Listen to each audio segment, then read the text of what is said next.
Olá pessoal, o vídeo de hoje é sobre o Vigia, um Fiagro. A gente vai dar uma olhada nesse que é seu último relatório gerencial. De antemão já antecipo para vocês, temos alguns pontos de atenção, tá? Temos aí algumas exposições aí, como a gente já vai ver acima do que a gente tem ali como valor base. Também temos aí questão de devedor aí com problemas, a gente vai dar uma olhada nisso também, ok? Vamos dar uma olhada completa, ver os rendimentos, ver a questão da DRE, ver aí, inclusive deixar nossos palpites a respeito aí do próximo anúncio, tá? Então, sem demoras, vamos lá. Já peço a vocês aí que se inscrevam no canal, isso ajuda demais o crescimento. Deixa o like no vídeo, tá? O like aí ajuda demais. Comentário aí, qualquer comentário que você deixar já é bem importante, já ajuda demais no engajamento do canal. Iniciamos aqui que temos um patrimônio inicial de quase 900 milhões de reais, tá? Distribuirei um total de 28 ativos, tudo aplicado aí nos ativos, tudo aplicado em CRAS. O fundo não tem atualmente caixa, tá tudo aplicado, tudo rodando. Mais à frente a gente vai ver esse detalhe também. O último anúncio foi de 13 centavos por cota, isso representa uma rentabilidade líquida equivalente a CDI mais 3,6. Ele vai falar aqui de algumas negociações, mais à frente a gente vai ver como é que está a situação atual das operações, tá? Dos pesos das operações, ok? Inclusive as taxas médias também. Ele, atualmente, o Vigia é listado aí como Fiagro com maior volume médio de negociações por dia, ou seja, é o Fiagro listado aí na bolsa aí com a melhor liquidez, tá? Inclusive, dando uma olhada aqui nos números atuais, nesse exato momento, a gente tem aqui a cotação de R$ 9,36, ok? Patrimonial dele R$ 9,52, ou seja, ele está, valor de mercado, um pouco abaixo do valor de patrimônio, né? Ou seja, ele está descontado, a gente já vê o P sobre VP aqui entregando um desconto de 2%, ok? Liquidez aqui, então, temos 4,8 milhões de reais, né? Acima de 4,8 milhões de reais, valor bem acima daquele 1 milhão que a gente tem como valor base, ou seja, ele tem uma liquidez muito boa, tá? Continuando aqui, ele vai citar que a gestão aí para os próximos meses tem como foco aumentar a diversificação da carteira. Inclusive, a gente vai ver mais à frente, um dos pontos de atenção aí principal do Vigia é a questão da exposição, tá? Tem exposição aí muito grande, exposição acima de 20%, a gente vai olhar isso mais à frente. Quanto à questão dos seus CRAs, aqui temos a questão da Languiru, ok? Tinha esse problema aí relacionado aí à reestruturação da empresa. Inclusive a Languiru emitiu uma nota oficial informando que diante do seu atual momento de reorganização econômica, financeira e de seus negócios, ingressou com medida cautelar com o intuito de suspender temporariamente as medidas executivas contra ela, tá? Mais à frente foi aí concedido, tá? Essa medida cautelar aí foi deferida, tá?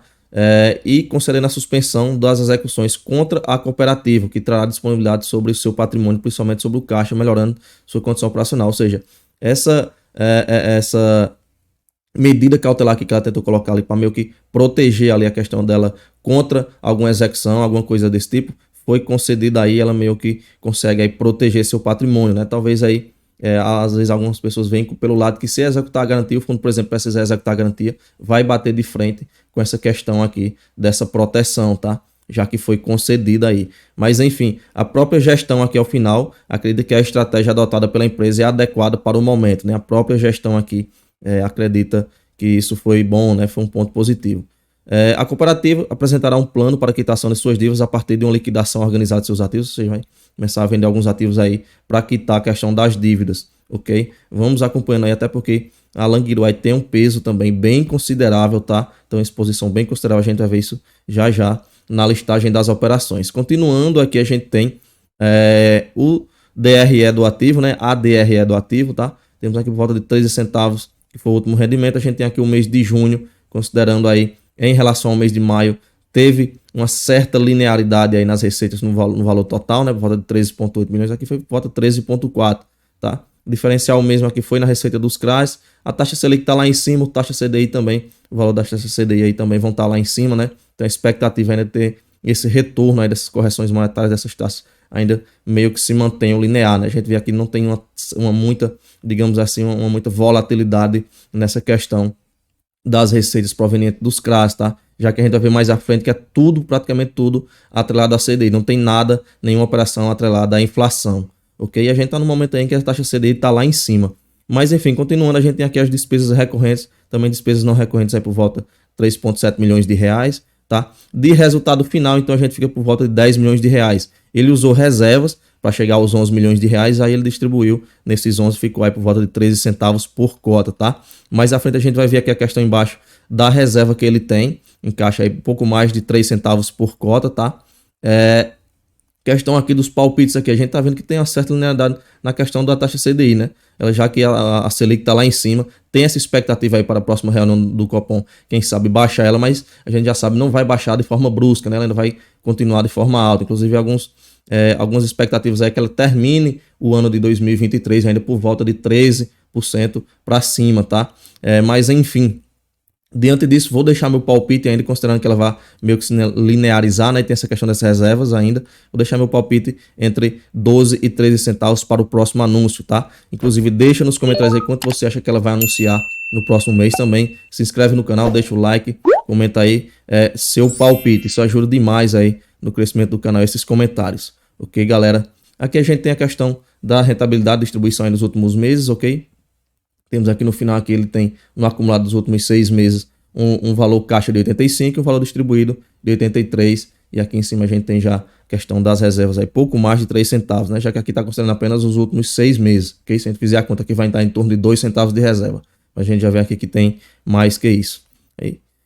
Enfim, a gente entra aqui na listagem das operações, ok? Temos já aqui alguns pontos de atenção, temos aqui várias operações aqui que vão se repetir, como vocês estão vendo aqui, conforme a coloração, tá? Temos a Bela Agrícola aqui com 0,45, porém, a gente indo aqui no final vai ter outro CRA Bela Agrícola com peso de, só essa operação aqui, 22,73, ou seja, só aqui já tem mais de 20% de exposição. Somando com essa daqui, já vai ficar aí por volta dos 23% de exposição, tá? Também temos aqui a Fiagro, que tem pesos bem significativos, né? Em 4 operações, uma com 9,58 de exposição, outra 6,87, outra 7,8, outra 7,13, tá? Algumas outras aqui vão se repetir, mas com pesos aqui bem pequenos, tá? Como no caso da Cotricel, que em 3 ocasiões aqui não vai chegar nem a 5%, assim como com a Grisal também aqui não vai nem chegar nem a 3%, Cotrisul também aqui bem baixo. Porém, aqui também temos em vermelho aqui a questão da Languiru. A gente vê que ele tem uma posição aqui considerável, temos 6,15 mais 3 mais 2,83. Inclusive, fazendo a soma rápida aqui, a gente então fica com esse seguinte resultado aqui nessas exposições maiores. No caso, a Bela Agrícola aqui com 23,78% do patrimônio, só na Bela Agrícola, tá? Languiru aí com 12,05%, ou seja, acima dos 10%. E a Fiagro aqui, nessas 4 ocasiões aqui, somando essas 4 operações, a gente tem um montante aqui de 31,38% de exposição, tá? Uma exposição muito, muito alta aqui. Ainda mais a gente tem aqui, somando só a Bela Agrícola e a Fiagro, aqui a gente tem mais de 50% do patrimônio, tá? Mais de 50% do patrimônio em 2 operações, né? No caso a Bela Agrícola e a Fiagro. Okay? Inclusive a gestão citou lá no começo do relatório que ela vai trabalhar aí como foco na diversificação da carteira, né? Essa diminuição dessas exposições aí. Vamos acompanhando como é que vai ficar essa carteira aí ao longo dos meses, tá? Já diante dessas tantas exposições. Temos aqui uma taxa média de CDI mais 5,7, ou seja, temos uma taxa média, principalmente considerando o CDI atual, temos uma taxa de um fundo high yield, tá? E o duration médio aí das operações de 1,9 anos. Mais à frente a gente tem alguns números da carteira, como por exemplo, o posicionamento atual da carteira. Ele tem 100% alocado em CRA, tá? Ele não tem nada de caixa, o caixa mesmo do ativo não existe, é tudo alocado em operações, ok? Ele não tem aquele dinheiro ali parado em caixa.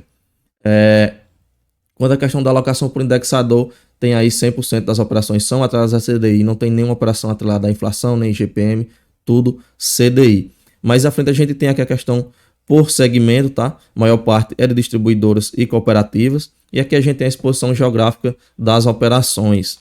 Mais à frente a gente tem a questão das emissões de cota. O fundo já passou pela sua 4ª emissão de cotas. Mais à frente temos questão de rentabilidade, né? O fechamento da cotação em 9,55, ele teve um rendimento de pouco mais aí de 13 centavos por cota, tá? Por volta de 0,135 milésimos de reais, tá? Isso dá um rendimento aí de CDI mais 3,49, ok? Isso aí no último anúncio. Mais à frente a gente tem um detalhamento dos ativos. É um fundo high yield, né? Como a gente viu pela taxa atual do CDI. É um fundo que é totalmente atrelado a CDI. É um fundo também que ele não tem caixa ali. O caixa dele ele já usa em operações, né? Ele não tem aquele caixa ali como a gente vê em alguns fundos que tem um valor ali guardado 2, 3, 5%, às vezes varia de acordo com o fundo, tá? Ele não tem esse valor de caixa, é tudo aplicado em operações, tá? Ele usa a própria operação como uma fonte de liquidez ali, como uma fonte de negociação, como uma forma de negociar, tá? Também temos aí Já vimos a questão da taxa, uma taxa high yield, tá? Totalmente atrelada à CDI, e também aqui o ponto principal na questão das exposições. A gente viu aqui exposições bem altas aí, inclusive duas operações aqui com mais de 50% do patrimônio, né, somando as duas, a Bela Agrícola e a Fiagril, tá? Também temos outro ponto de atenção aqui, a questão da Languiru, como a gente viu aí no próprio relatório, tem questão lá de reestruturação, enfim, e ela tem até uma posição acima de 10%, né? Ou seja, 12% do portfólio, do patrimônio do Vigia tá aqui na Languiru, ok? Bom, atualmente a gente viu a questão da cotação, tá aí 9,36, tem até um certo desconto em relação ao valor patrimonial, tá? Tem uma liquidez muito boa também, como a gente viu. Questão dos dividendos aí, eu deixei meu palpite entre 12 e 13 centavos para o próximo mês, inclusive deixa no seu comentário aí seu palpite para os próximos meses, tá? Convido você também a participar do grupo Telegram, o link do grupo vai estar na descrição do vídeo, o grupo sempre movimentado, a galera sempre conversando sobre fundos imobiliários, sobre as atualizações, enfim, participa lá junto, tá? Temos aqui ainda taxas de administração de 1,15, também taxa de performance de 10% sobre o que exceder o CDI, tá? Taxa de escrituração de 0,05, ou seja, no total aqui a gente tem soma na taxa de administração, gestão e taxa de escrituração, 1,20 ao ano, mais 10% de taxa de performance sobre o que exceder o CDI, ok? Isso era tudo que a gente tinha para ver a respeito do ativo. Deixa nos comentários se você tem o Vigia, pretende ter ou se já teve também. Participa do grupo Telegram, como falei, link na descrição do vídeo. E valeu!